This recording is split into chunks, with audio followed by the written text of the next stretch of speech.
guardo dopo una bisogna come bisognetti ana hakka sanjinda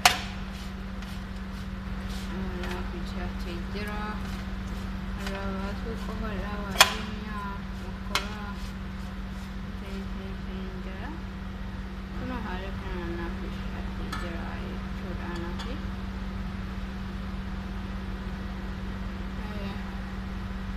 Kocau jadinya naik nak sini dia.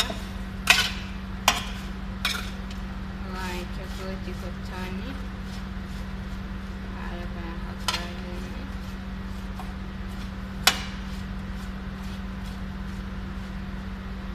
Ada kana hal ni murera.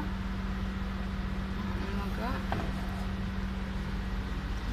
sampai kopesi kana lucu.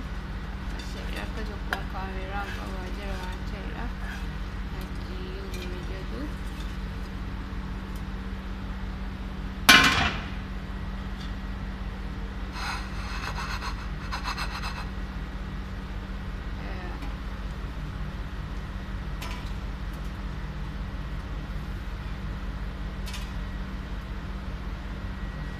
harapan ni boleh lagi sudah Wahai kerana hawa sukan miauda semua Quran sehingga anak tumurera itu dah ayah hakka saya sehingga